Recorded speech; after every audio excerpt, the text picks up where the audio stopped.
dois faire? Qu'est-ce que je dois faire, chef?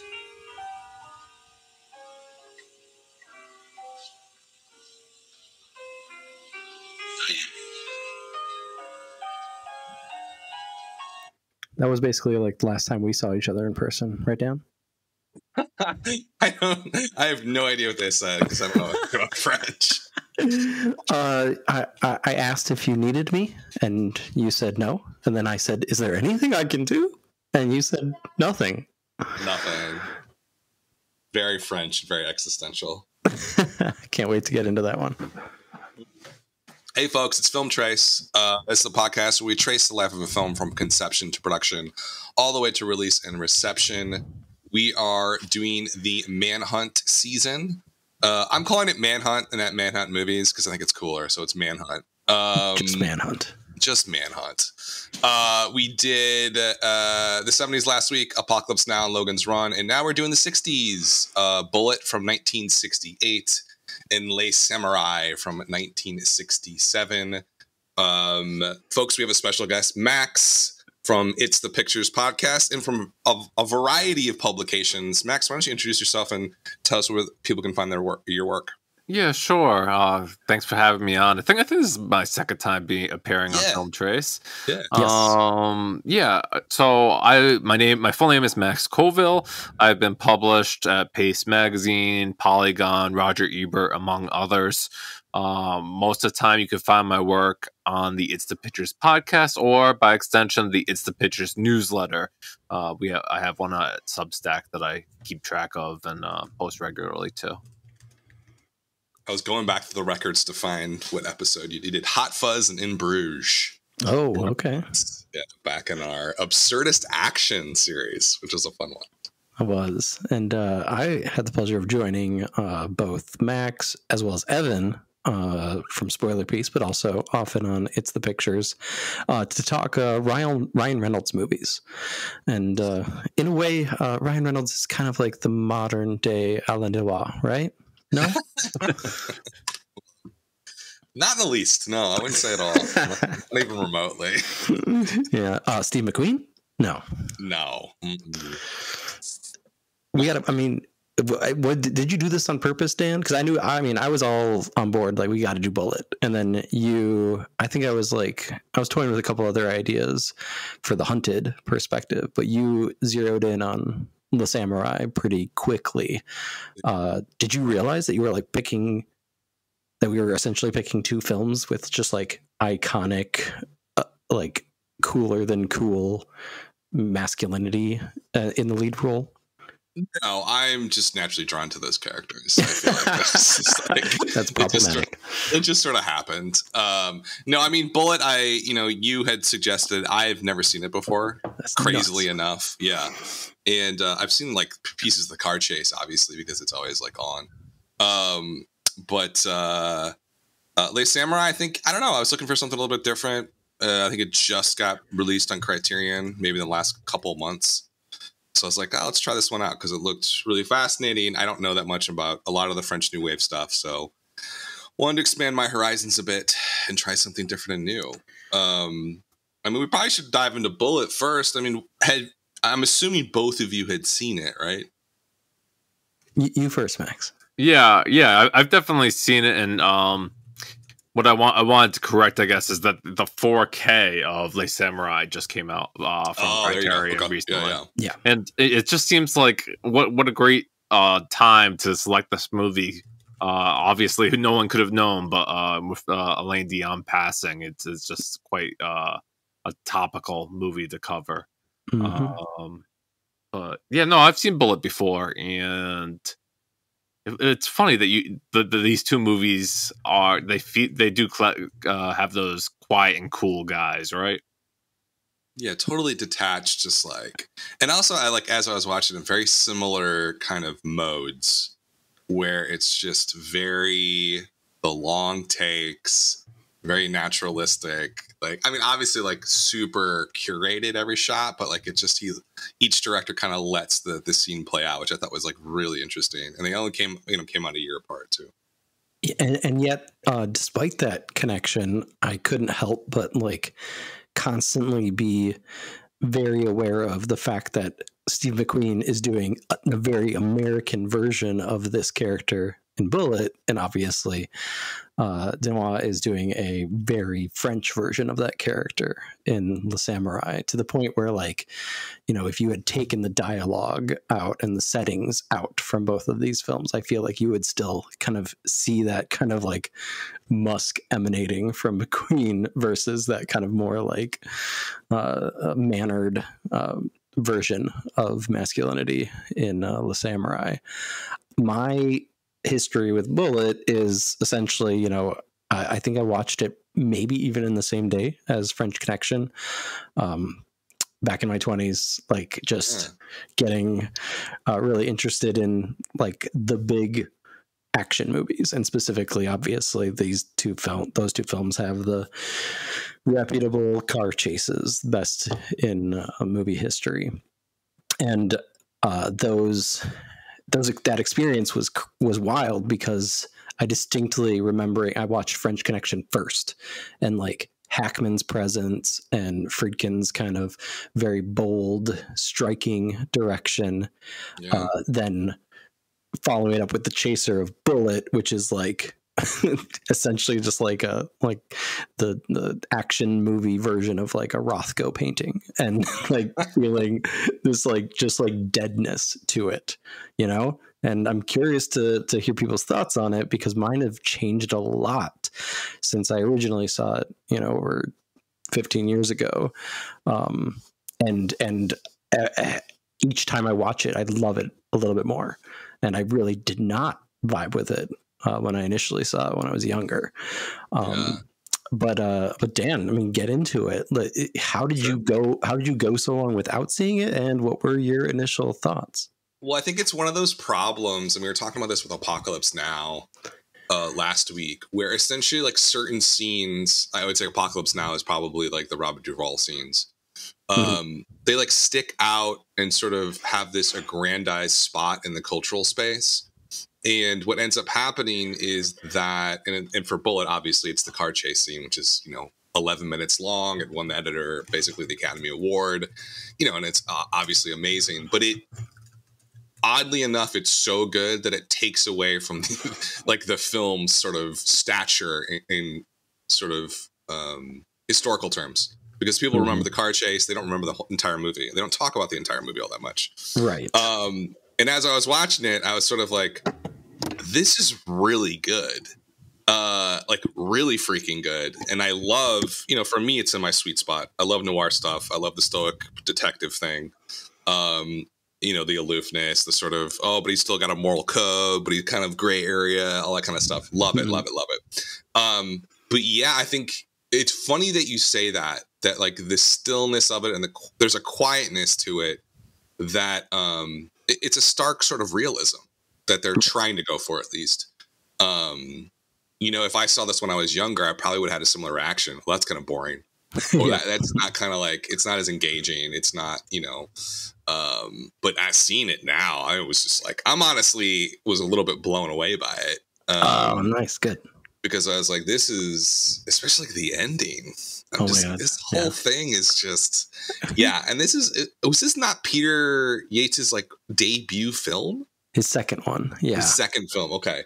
It was early on, but wow. I mean, someone with that level of confidence, like diving into this thing, and like, I don't know, Max, what's been your experience with the film over the years? Yeah, so I think this is my second time watching it, and opposite to what sounds like you guys, I was a little bit lower the second time. Sure, watching now.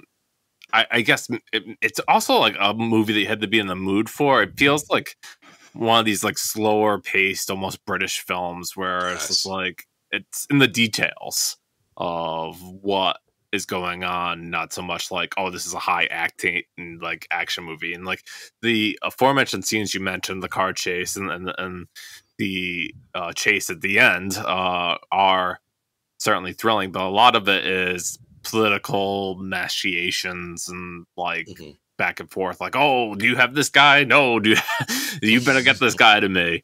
And I don't know, I that didn't really jive with me as much the second time around. No, I was thinking about that too. Like there's scenes in here. I think that's actually why I love it. It's like the scene where they're going through the luggage and like doing the evidence. I love that stood out to me this time too. For some reason, I love that stuff. I don't know why. It reminds me a little bit of like thinking like I'm going to bring it up every single episode, Michael Mann's Thief, because we did it once and I can't stop watching it. Like when they're breaking in on the phone wires of the alarms and he's going through all of the phone lines of like the hundreds of them and like he shows it. It's like that. It's like it's a choice, right? It's not a choice that necessarily works for everybody, but it is a really distinct way of sort of depicting what actual police work is probably like. Pretty boring and like solving crimes. Yeah. But I don't know, Chris. I mean, what do you think? I also find it like, I don't know, almost two sides of the same coin, because I would be lying if I said I was thrilled throughout, maybe this is the third or fourth watch overall of mine, but this is definitely the first watch in a good while. And like I alternately felt that kind of tedium, and yet there is something about that isn't just like interesting because it's like almost novel compared to the high octane, like overly dramatized version of police work and trying to like hunt down a suspect that we're used to nowadays. But there's some episode that I can't put my finger on that I made this similar point, but like I feel like so much of my like interior life is just like so busy and like frenetic that it's these kinds of like, I mean, it's not slow cinema, but it is it is like this kind of like I'm able to get both a car chase and a scene of McQueen and Bissett just like hanging out. I'm able to get him chasing down the suspect at the airport, as well as just like long takes of him getting TV dinners at the corner store. So it feels like very much like it's also just like how so many 60s movies feel, at least the ones that I've seen. And it's something that you really like see as we do this show and we go either backward or forward in time. And that's unfortunate. Like, I really don't think you'd get that scene of him grabbing the TV dinners, wordlessly, in a Bullitt remake today, starring Ryan Reynolds, of course. Yeah, that is an interesting point. Like, I do wonder. I don't know. I'm trying to think. I don't know if Max, anything pops into your head, like anything more recent that has that mixture of, it's a police procedural. It's kind of an action movie, but it is slow, and it's not like Wendy and Lucy or something like that. But like it definitely feels like the scenes feel lived in, and he lets them roll. And it's similar to Les Samurai to some degree. There's very stark differences, I would say. But yeah, it feels, it kind of what popped into my head. Long Goodbye, maybe. What was that from? Like early 70s, 73 or something like that. But even that felt a little bit more like had more inertia and energy to it. This one just kind of floats. But what's weird about it is that it floats along, but it maybe at a pretty fast clip or something, because the plot is not exactly simplistic. Right? There's a lot of back and forth. I didn't really pick up on the kind of the twist of at the end there. So yeah, there's a lot going on, but it feels pretty glacial, the pace. I don't know, Max, if you agree with that or you think a little bit differently about it. No, I do, and I was desperately trying to come up in my head of something that more modern that I could compare it to. You mentioned like what I like to see in police work movies these days is like Michael Mann's Heat, right? If we're using Michael Mann as a comparison, or I don't know, to use a easy layup, you could say like The Dark Knight is an easy detective crime thing to say, like, this is certainly a lot more actiony than this like police procedural back then. I think like maybe something like Silence of the Lambs normally gets a big pass due to like how engaging the characters are, but even that one isn't necessarily action packed. Just people think that it's just like really well paced and put together, and I don't know. I think what about Bullit is really the touchstones of it are McQueen's performance and like his demeanor and throughout the movie, and this those kind of two signature sequences. I kind of get lost with all the jumping back and forth between, oh, is this Ross or is this not Ross, or what? Yeah. Why do we even care? And like I guess he's like trying to like extend his time with the trial, but I don't know. Yeah, and that was, you know, the kind of political machinations that sometimes, and I think maybe even in my first couple watches, were not readily apparent to me as to like why they were important in both in the world of the film, just its like narrative, but also like contextually with, you know, the temperament of American society in the mid to late 60s, and especially with like McQueen as this kind of icon rebel, that it was legitimately like surprising that he took this role and that it was his like kind of most iconic role to match his image, because it's like, I mean, he's got plenty of press and interviews from back then where he always was like, if he didn't necessarily ascribe to a particular ideology, but he was very much like anti-authority and protesters. And so for him to like take the cop role on the surface seems kind of curious, but also like, as you were alluding to earlier, Dan, it's the classic like cop that doesn't follow the rules. He's the underdog going against the, you know, congressman or senator, whoever that guy is, to kind of get at the truth. And so he's, you know, he doesn't care about law and order as much as he cares about justice, which is kind of like, you know, if you pull it apart, I don't know how easily accessible that message is in a police procedural that is as kind of dry and realist as Bullit is. But if you can get to it, I mean, I found a lot of those you know, throwaway pieces of dialogue from side characters and you know, furtive glances that McQueen gives his superiors a lot more meaningful than perhaps you might on the first or even second watch of it. Yeah, I mean, I think that like the one thing that sort of stood out to me in that conflict that Bullit has with Chalmers, and I keep thinking about this over and over again because it's just something that seems so odd and out of place today. And maybe I'm like totally misreading this, but this is like my take on it. It's like this weird, the bad guys used to be like these government bureaucrats. Right. Yeah. Right. Like, and like, I don't know, like, does that even make remote sense anymore to people? Like, if somebody was born in 2000 and they watch this movie, are they really going to understand like that actual conflict that probably that definitely existed, but between like the cop who wants to do the right thing and has a moral code versus like the political bureaucrat who's just trying to further their career?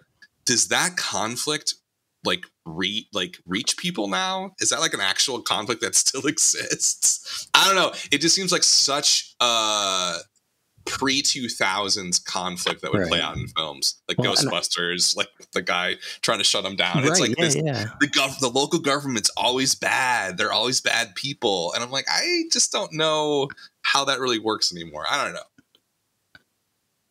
I think the change arguably even happened earlier, like with with the like late 80s and 90s action films, like from Michael Bay and Bruckheimer, where it was all so uber simplified to just like Will Smith and Martin Lawrence and Bad Boys. It's like they've got a superior, Joey Pants, and he is both supportive and constantly disappointed by their choices. But like the actual like problem maker is obviously like a blanket. It's like regressive, right? It's just like the cartoon villain. There's no real machinations going on in any of the Bad Boys movies. Similarly with like Die Hard, like the touchstone role of the rogue police officer is like he's working.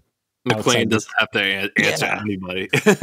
Right. He's working outside the norm, working outside of his, regular operating procedure, but he's still just like, fantasy hero. Yeah. It just feels like, I don't know, it feels like very rooted in American culture or something, where like the hero has to work outside this. I mean, he's working outside multiple things, right? It's outside the normal police code. So he's breaking the law here and there. But then he's also like fighting these people who, want to further their career or control the city in some way. It's always such a fascinating sort of thing. And you compare it to Les Samurai, where it's like, that's completely removed. Like, that's not just there at all. It's completely different conflict going on with him and what he's doing. I don't know. And I do wonder, like, is this film, obviously there's films before this that have that sort of the solo man doing his own thing and having his own moral code and all of that. But it does feel like the way that McQueen played it, it's pretty mild and subtle to some degree. There's not like yelling at the chief or like, the chief's not, I'm going to take your badge, blah, blah, blah. Like that doesn't really happen here. So I wonder if this is like one of the more earlier examples of like modern American cinema where that's going on. I don't know. What do you guys think? Or is it playing into a tradition that's just been around forever? Right. Max, you brought up McQueen's performance first, which is kind of it almost feels like so elevated in like film history status that how do you even like truthfully talk about it? But I mean, it feels a little heretical, but I'm gonna say it anyways. Like, is he actually a good actor, or is he just like attractive and smooth? Well, if you're asking me, like I have a hard time believing that Steve McQueen's a good actor. Like I didn't see too many of his roles. Like truthfully, like I mean, I've seen The Great Escape, which is another one that's often pointed to as one of his good roles, and famously he does his own stunts in that one. He wanted to ride his motorcycle, I guess, and there's a big motorcycle chase in that one. But no, he gets to chew the scenery a lot, where he's just like, yeah, I'm here. And they give him like a love interest in this movie, and anybody's forgiven if they forget that he has a love interest in this movie. Because the love interest is played by Jacqueline Bisset. And yeah, she looks nice in the movie too, but like she has some like horrible level dialogue. Like I think there's a scene late in the movie where she sees that another young woman has been strangulated to death, and she talks to Bullit outside, and she's like, "You live in a sewer." What kind of thing is that? And I'm just like, it's such like a nothing role to add to this movie. Yeah, because she's just there to play off of him and give him another layer. Like she's not really a fully formed character. Like I was reading somewhere like, oh, she's an architect. I didn't even really pick that up when I was watching it. I was like, what? Who? Architect? Okay. Yeah, I mean, this film is so centered on Steve McQueen that it just sort of like, yeah, it lives and dies by his performance. And for me, it worked well. Like I think he's quiet. He's when he needs to be. He's forceful when he needs to be. I think it clicked for me. And also, the driving scene is pretty fucking cool. Right? Like, it's like, I don't know. People kept on going about the French Connection chase scene, and I'm like, I saw it back in college, and I was like, okay, cool. Or like the Ronin one. Like, Dan, it's good. It's so crazy that it works too, because it's just like the people that he's chasing, while like we've seen them visually a few times, they're very like nondescript characters. Totally. And they're like older. Were henchmen always older in old movies? Like the one guy looks like he was 65 years old. Yeah, like give this poor crook a desk job. There's a great breakdown of the sound design on Paul Scheer's Unspooled podcast about the Bullit car chase. And it's something I didn't really notice, even though I watched the movie 3 or 4 times, until I listened to actually like the detail that's going on, specifically with regard to the music going in and out along with the sound effects of the cars. And the way that it's done just like so seamlessly, like I mean, it's pretty obvious why you don't notice it, even though it completely adds to both the verisimilitude and like the flow, as well as that emotional tension that comes with like a lack of music versus Lalo Schifrin's like jazz score, which is, I don't know, there's something about it that usually rubs me the wrong way, like kind of that classic, original Ocean's 11 style that was just like so rampant around this time period. But the way that they use it in this like minimalist fashion ends up working really well, especially because it's so like percussion heavy, and obviously with like the car sounds and the shifting gears and squealing wheels, that percussive element helps add to that seamlessness, so that it really feels like, I don't know, like you're in that mentality of, I don't know, almost felt like as I was watching this time, of that, I don't know if anybody else has this feeling, but like when you drive around and it's like you get stressed out or something tense happens, my kid is in the back seat screaming, it's like I turn the music off because now I've got to focus on this, and then I turn it back on because now things are okay again. And it was just like kind of astonishing to hear that broken down in such a like piece by piece fashion, because for the most part, car chases, especially like when I was watching this originally in my 20s and, checking out the original Getaway, also McQueen, and the original Italian Job. And I do think this one stands out. I think the French Connection one does stand out too for other reasons that we won't get into on this episode. But the Bullit one is it really is special. And the thing that makes it like even more like humorous is that Steve McQueen's facial expression, which maybe proves Max's point about his acting skills. He's not actually like thinking about his character there. He's like, he wanted to drive a Mercedes in this movie, and the best the stuntman could come up with to rig it right was the Mustang. And so he's actually like his facial expression is more like, I can't believe I have to drive a Mustang, rather than him actually like trying to like laser focus, stay out of the tail of these bad guys. Yeah.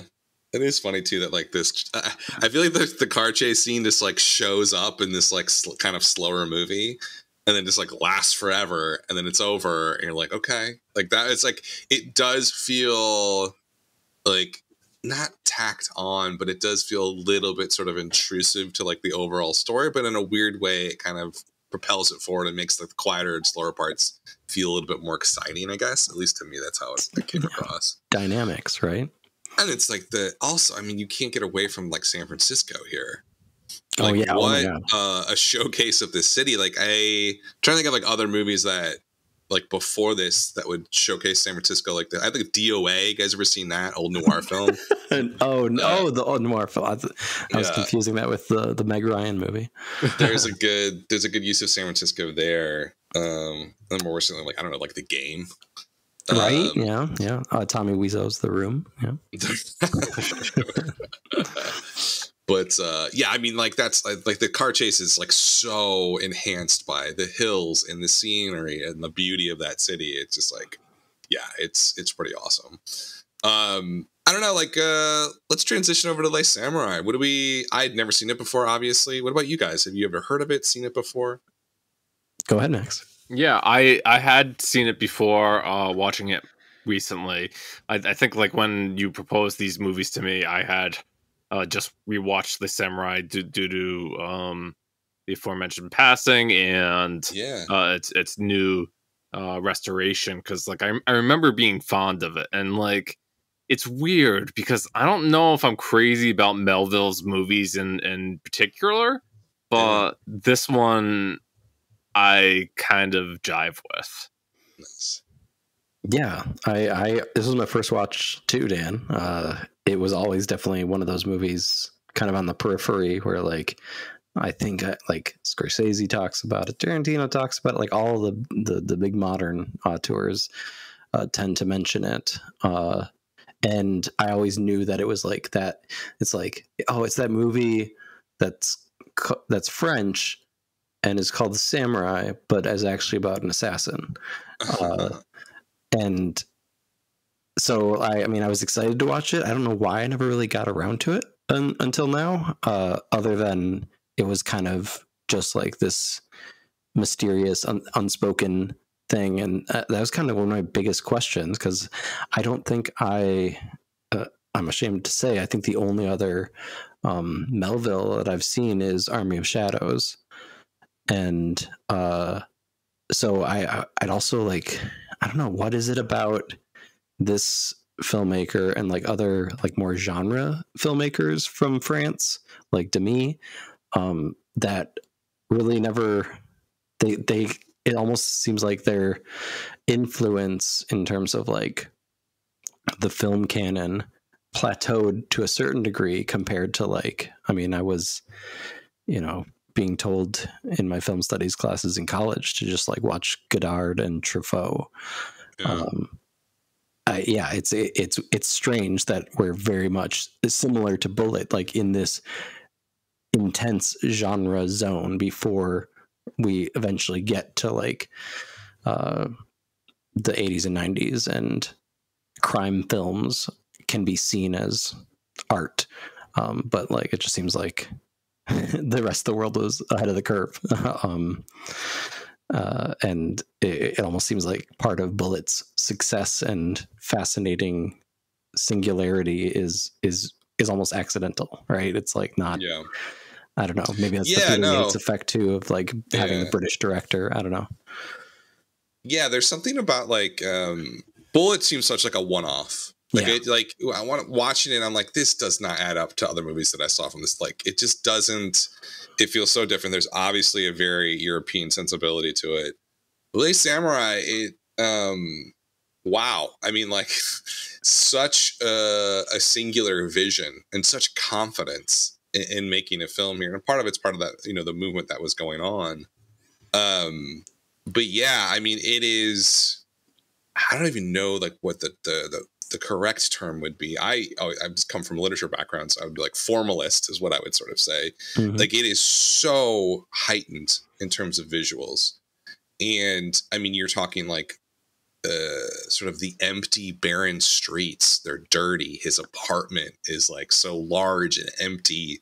It's almost comical and absurdist, like across the board. His actual look, his hat, his trench coat. It's almost like Melville was trying to make a film iconic as he was making it, by having these visuals just be so unrelenting and like pure in a sense. And like the equivalent might be something like we can think about today of like a Wes Anderson, completely different tone, right? Different sort of purpose emotionally. but like, you know, it's almost, it's such a different type of filmmaking. And I think there is a really good point there that you're making, like, how influential has this stuff, how has the influence fallen off of a film like this?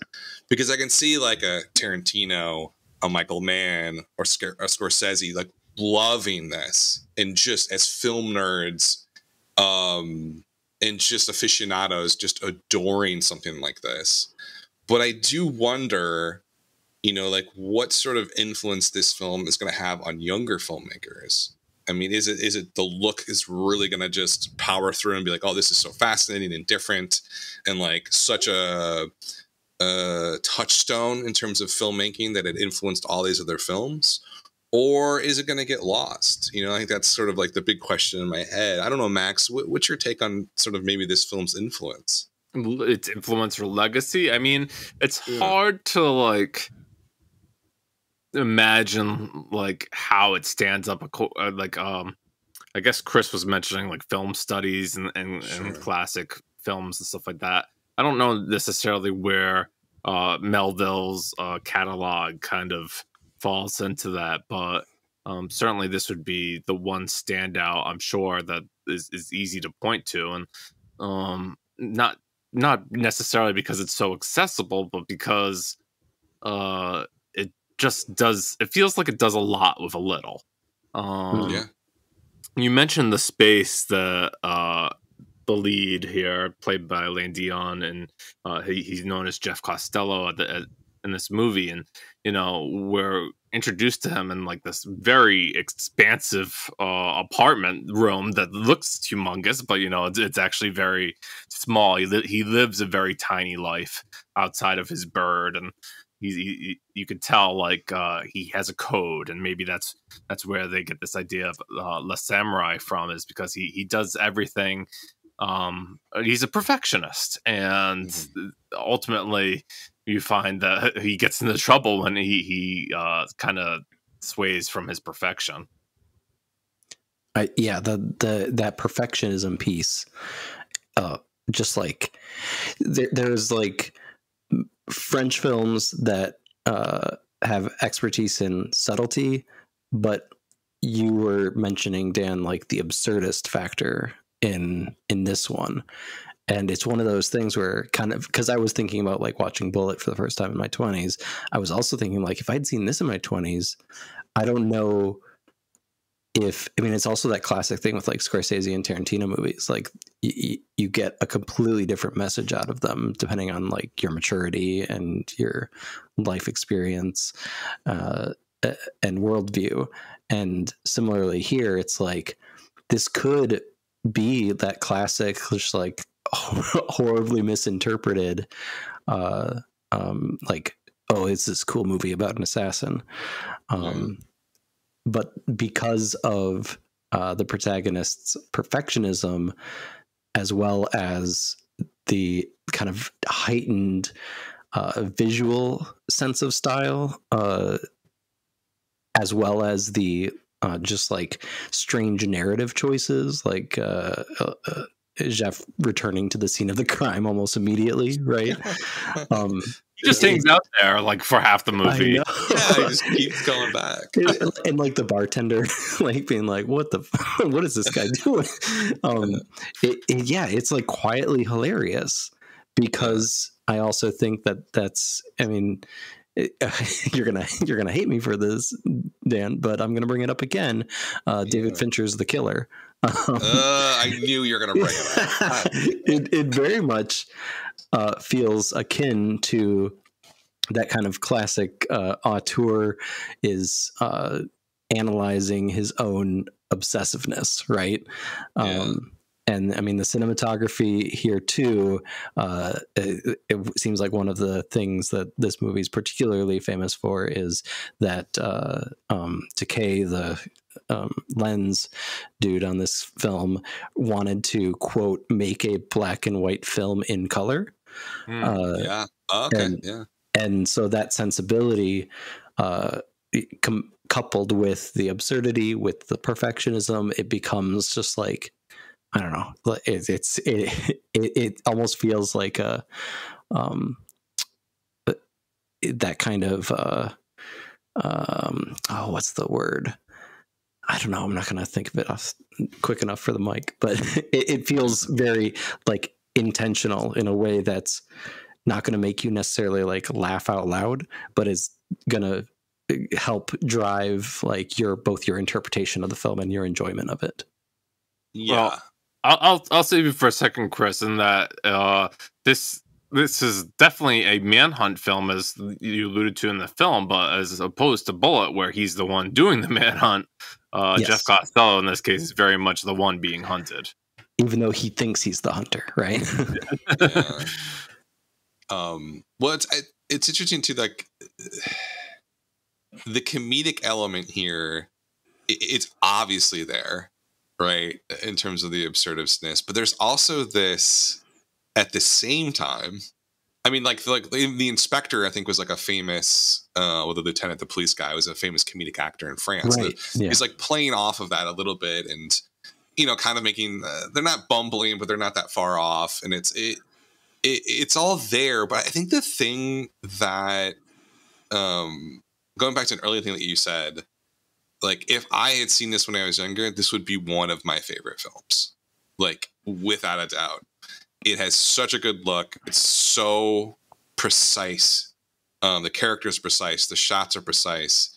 But I think that like what's interesting as I was watching it is it's very almost over the top existentialist. I mean, obviously it's a French film, but what I find interesting but that is that like existentialism was passé by the 60s in France. It just was not. It was not like it was post World War II or in the 50s, where it was like this sort of like very like popular revolutionary sort of thought process. And by the time it gets to the late 60s, it was sort of like, yeah, what's this? Like this is not it. But that's one of the things that sort of sticks with me in this film, or I don't know how I feel about it. I love the look. I love the shots. The lead's unbelievable. But like the overall sort of, I'm going to say it, message, point, right? I hate saying that. I just, we don't need to explain art. Art's art for its own sake. But what do we make of the ending? I want both of your takes on the ending and how you think it fed into the overall tone or took it away or did neither, did something. I just was so kind of perplexed by it on some level. So I'd love to hear your guys' reaction to the ending of the film. I got to put you on the spot, Max, because I'm still, I mean, I just finished the film like an hour and a half ago. So I'm Oh, good. Yeah. No, because I certainly, during this round, I definitely thought a lot more about it and did some research into it. And I think that ultimately, Jeff Costello returns to the scene of the crime. It seems like he's going to take out, this singer who could put the finger on him, and she decided not to. And he walks up to her with his gun, like he's intending to shoot her, and lo and behold, he is shot by the authorities. And they quickly find out that he didn't even have any bullets in that gun. He was just, posturing and maybe expecting to be shot, whether or not because, he wanted to get shot by the police. He had just killed his employer, which, that's something within his code that he would probably never do. But in this case, his employer kind of wanted to double stab him in the back after he was almost caught. So I don't know. I think it's kind of like an honorable thing that he's going for, is like, I don't intend to shoot you. I could have shot you last time, and like I'd let you go, and that's what led to my downfall. And he's kind of dying at the sword here at the end. Yeah, totally. And that's the thing that stood out in my head. It's like she's the only person in the film who doesn't betray him, right? Like, there's something about that, about her, and about like, yeah, I don't know. There's definitely that sort of code thing happening here where he's dying by maintaining some sort of code that he has. I don't know, Chris, what do you think? Yeah, I mean, I think this is where the title of the film becomes kind of a key, right, to unwrapping what's going on specifically at the end. And a couple of details that I thought were important. Well, first of all, like my initial reaction was, okay, suicide by cop. But right. I don't think it's as simple as that, right? Because then, I mean, this is just a reflexive, like classic English teacher thing I do. But like anytime a movie opens with a title card and like a quote or whatever, and then the movie ends, and I'm like, wait, what was the title card? And so, and that's where it's the quote from Bushido, The Code of the Samurai, and the quote is, "There is no greater solitude than that of the samurai, unless it is that of the tiger in the jungle." And so there's two things come to mind that I'm still kind of parsing out as I'm talking here. It's because it feels very fresh, but that obviously solitude is this huge piece of both Jeff's life as well as essentially the loner as an archetype in storytelling, and yet that comparison to the tiger in the jungle is like, I think that adds to that absurdity of it.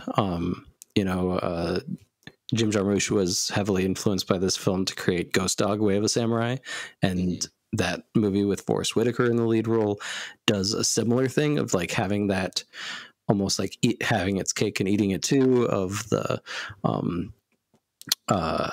being able to show this very serious contemplation of the existential crisis in the protagonist, while also being self-critical of that. And so when you mention that kind of like decline of existentialist philosophy in the 60s, it brings to mind this concept of like, despite that becoming unfashionable and, moving away from post-war Europe, Camus lives on. We're still reading The Stranger today, Sartre, de Beauvoir, and so that kind of lived-in piece of it that is going to continue to live on is simply like right in that root word of existence. This tiger in the jungle that you're always going to be. You're going to be both hunter and hunted, which is, I think, part of the reason we kind of chose this theme in the first place, right? Is that even though we were like looking at both perspectives and picking a film that was more concretely from the hunter's perspective, and then a film that was more concretely from the hunted's perspective, the roles change so much. And we see this in nearly every film we cover, whether it ends up being like a really good film or a trash film. And maybe we have different ideas of that, right? Shout out season premiere Long Legs and Trap. There's this duality of man thing that is just like baked into the lived experience. And so it's, even the samurai is going to feel at war with not only his fellow man, but also himself. Yeah. I also feel like it's like I think it was on Wikipedia or something where I read like the final shot of him like being shot up by the police officers, he's supposed to be smiling. Do you guys read this? That like there's an alternative take where he's smiling at the end. But and that kind of reminds me of this ending reminds me of The Wrestler. Yeah. Where it's like yeah. Somebody is like fully, it also reminds me of a book by Toni Morrison, I forget what it's called. Sula, maybe. Sula, yeah. Where like the ending is like this realization or moment of like pure identity almost. Like at the end, he goes through the entire motion of, putting on the white gloves, walking up to her. It's like so pronounced and out in the open. Whereas before he's trying to be like, cloistered and hidden and secretive. But now he's fully expressing himself as he is, as this hitman, this killer. And that's kind of the end point for him. It's like self-actualization or something. And it's like, I don't know. And then like, you know, the gun's empty, of course, it's like, well, he's got nothing left. It's over. Like, I don't know. There's something about the ending here that, God, you couldn't do that nowadays. Couldn't happen. I just don't feel like this type of filmmaking, from the way that it looks, the sound, the shots, the production design, and even the story itself just feel very rooted in this time period and this part of the world, that, like, yeah, there is something very kind of magical about it and very unique. It does feel like it kind of lives on in a way. So I think, it probably will be very influential, like, in the long term, I think, especially because the main kind of central message of the story is very elusive and inconclusive. You know, is this guy an anti-hero? Is Bullit? I mean, Bullitt's more of an anti-hero. Yeah, I had to say the word. Yeah, well, Bullitt's clearly an anti-hero, but, like, is he? What do you think, Max? No, well, I was gonna mention that, like, we can't talk about famous scenes in Bullit without talking about famous scenes in The Samurai. Yeah, And yeah, I especially like the whole train chase and how there's no way that he can get away, and he's like really manipulating what times the trains are coming, and just his knowledge and wherewithal is able to escape like a whole squad of cops on his tail. It's just really fascinating, intriguing.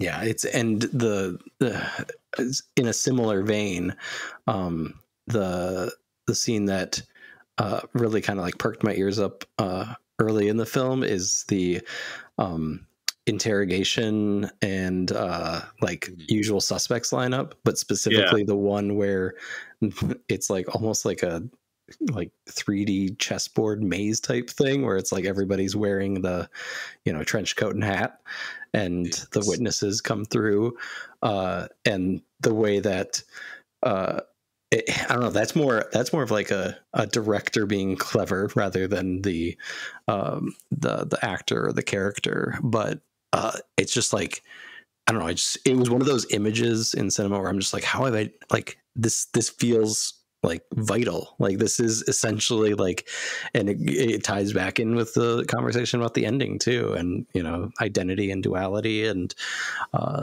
being able to like match, like have that. I mean, there's the cleverness of the character too, right? Of like setting up the fake witness to say like, oh, but it was this trench coat and this hat on this guy, like just like completely foiling these flailing police officers. Yeah, and I mean, Jeff goes to extreme measures to like cover himself and give himself an alibi, right? Because one of his main compassionate characters on his side, I guess, is this this woman who, you know, I guess she's a sex worker, and she will vouch for him, even though he's not really there the whole time. And that's like a perfect. I love that relationship really underpins like his sense of being a loner, because he has this relationship with this woman, but it's not like a stable one. And they're kind of like, well, and she's a loner too. She's got her own code as well. Yeah. Yeah, exactly. She does not fold at all. I would have folded and with the deal. I would be like, oh yeah, we're not going to tell anybody. Okay, yeah, he definitely wasn't here, right? Like, but like she has that code, and she just doesn't give him up. And I don't know. There is something kind of romantic about these two loners coming together and like having each other's back. I think the film is filled with sort of, or even like the character that he drives the cars to in the garage and gives them the gun, like the fixer or whatever you want to call him. He's like so interested. Exactly. This is the last time. I loved that little interlude there with him. And it was the last time. It was, yeah, and he knew it. I think he knew it the whole time. I think, it is one of those films where, you know, I watched it, in the last couple of days, but it does sort of like stay with you. And I don't know if that's because of the shots or the story or a combination of both, but it does. There's something definitely iconic and definitely seems very vital to what's going on screen. And it has an allure to it that doesn't really go away very easily. Absolutely. Are you, speaking of allure, are you guys, is trivia alluring to you? Yes, let's do it. Let's do God, I really stretched that one. I got blown out last time. You did.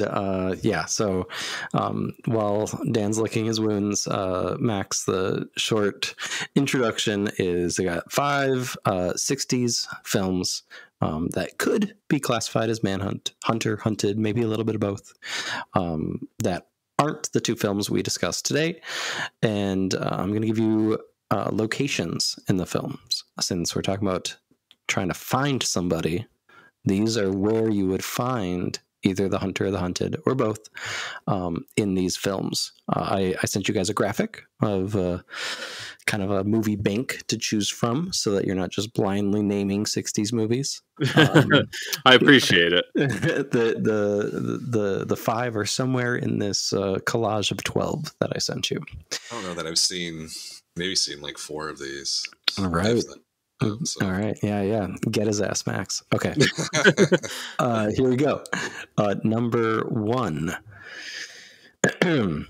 Main Street in Texas. A gas station. Roadside cafe. Bonnie and Clyde. Yeah, nice work, Dan. All right. That's 1 for Dan. Here's number 2. French Alps. Paris. A ship en route to Venezuela. Noon. Sorry, say it again, Max. Purple Noon. Oh no, good guess though. American Embassy, a hotel, an outdoor market. Charade. Yeah, you got it, Dan. I've never seen it. It's just like that. Oh, Seems like I haven't seen Charade either. It's on that the seems like a movie that would go to those places. Yeah. It's like Cary Grant. Come on. Yes. No. Yeah. I would definitely recommend Charade. I was just rewatching It Follows for an essay, and that's the movie that they're almost going to go see. In It Follows. Yeah. Okay. So 2-zip. Dan, don't hurt our guest too much. Number 3, rural Kansas, the cluttered farm home. And the Heat of the Night? Nope. In Cold Blood. There you go. Hey. Because we did that on the podcast, so I remember. Yeah, that was for Stranger Than Fiction, right? Yeah, Stranger Than Fiction. Yeah, that was a fun season. Okay. So house rules is that the guests can still win if they get the last 2 correct. So okay. You got this, Max. Number 4, Sparta, Mississippi. Train station. Police department. Autopsy room. Endicott plantation. And the Heat of the Night again? There you go. Okay. Yes. All right. Nice work. And number 5, Southeast Georgia. The Bowden family home. Katie's apartment. Cape Fear? Yeah, all right. Got him with the house rules. Nice work, Max. I've never seen the original Cape Fear. I'm a terrible person. I kind of went with you were going with American films, because I was like, you're not going with Peeping Tom, which I saw for the first time this year. So I was I have not seen Peeping Tom. Is that like a horror movie? Oh yeah, it's the original slasher. Is that what they say? Yeah, right. Yeah. Yeah. If I was doing that one, it'd be like creepy attic, and we're still in the creepy attic. But yeah, that's another great manhunt film of the 60s of a certain kind. Also shout out, like Purple Noon. That immediately went on my list. Plein Soleil in the French, featuring Alain Delon. Also, would you recommend that one, Max? Yeah, because it's like where Talented Mr. Ripley came from. So it's exactly, that same type of film. Absolutely. Excellent. Hey, Max, thanks so much for joining us. Anything coming up in the subsequent weeks on It's the Pictures? Not entirely sure what we got cooking yet on It's the Pictures, but we just had an interview with author Emily Hughes on her new book, Horror for Weenies, which is available at retailers now. And it was fun having a conversation with her. She talked about some of the selections in the book and how, even though she wrote this collection of 25 different horror movies, and she's seen a great deal now. She still considers herself a weenie at heart, and no matter how you choose to enjoy horror movies, you can enjoy them however you like. Awesome. Very cool. Any articles coming up? Anything you're posting?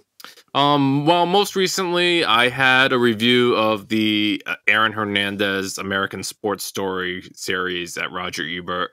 I wasn't super high on the series. I think I wanted to take on the assignment because living in Rhode Island, I'm a big New England Patriots fan, and I was like interested to see how they'd capture Coach Bill Belichick, and they did not do a very good job. Failure, huh? So I wasn't a big fan of that. Outside of that, I'm looking forward to the fall festival season. I just saw a screening of Sean Baker's The Nora. Nice. What'd you think? I really enjoyed it. I cannot wait to see it. Yeah, I'm so psyched for it. So psyched. Thanks again for joining us, Max. It's been awesome. What do we got coming up? We're glad we got to close out our Manhunt season, Chris. Yeah, right? we're gonna do a finale with an attempt at something we've never done before. It's gonna be a double shot of the same director. And actually, we did a Wes Anderson one, but that was before we changed formats. Yeah, anyways, the man. We're doing Fritz Lang. We're doing Fritz Lang. While the City Sleeps from 56, and then M from 1931 to close out the Manhunt series. Thanks for listening, everybody. This has been Film Trace.